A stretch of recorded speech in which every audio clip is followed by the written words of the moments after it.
This is part 2 of how to carve soap.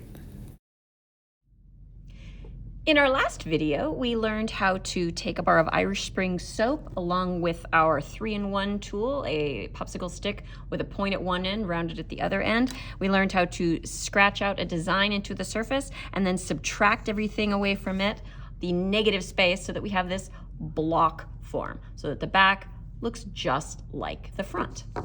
Now, the next step that we want to do is we want to work on rounding it off. So you can see this is the next step that we're going for. If I turn it, you can start to see the difference between the two, okay? You can see that the tail has been made thinner. You can see that the nose is made more rounded.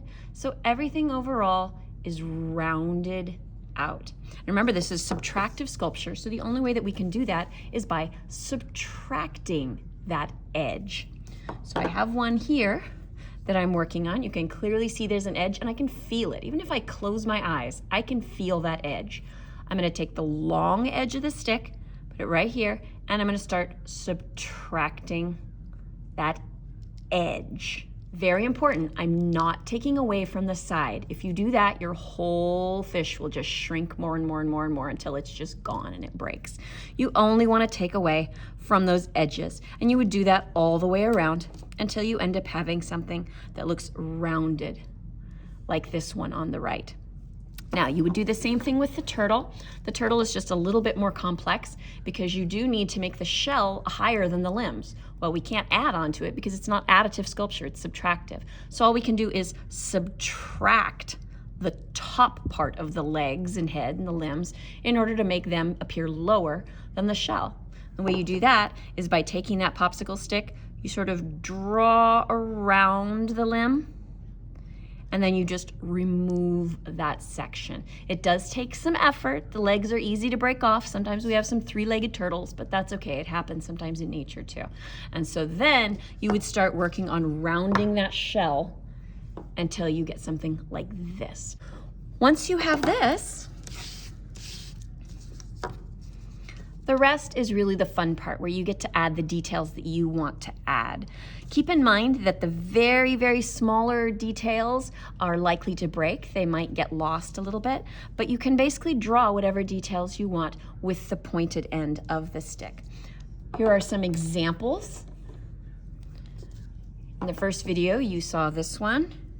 There's another example. This was a student example. This student carved very deep into the fish. It came out beautiful, but it was also really lucky that it didn't break. I don't usually recommend carving so deep because it's easy to break. You can see here's another one. So it doesn't have to be realistic, right? You can do lots of things. For this one, I outlined the letters and then subtracted the negative space in between it. There's another student who did a totally different form. This really gorgeous shark here. You can see nicely rounded, and then again, that mouth's really skinny, so he's lucky that it didn't break, but came out really, really beautiful.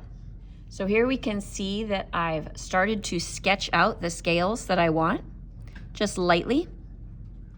Now, if I just leave it like that, it doesn't look as cool as if I really come in and subtract some more. So I'm gonna come underneath each one of those scales. I'm gonna use the pointed end of my stick, and then I'm gonna come underneath the scale. It's a little bit tricky. I can see my soap is starting to flake up a little bit there. But there I can do it. And there I can see I've got a little bit of a sunken part. It's like the scale goes up over it. And then I'm gonna do the same thing with the next scale. Notice the angle of the carving tool. It's not straight up and down. It's at an angle like this. Don't worry about those little white flakes. We'll learn how to get rid of those at the end.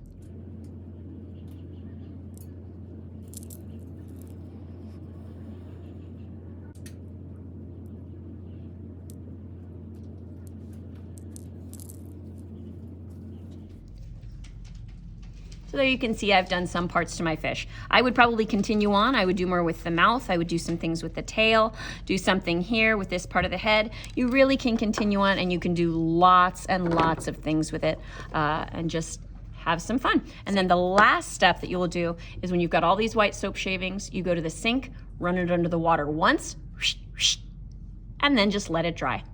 And you're done. Have some fun.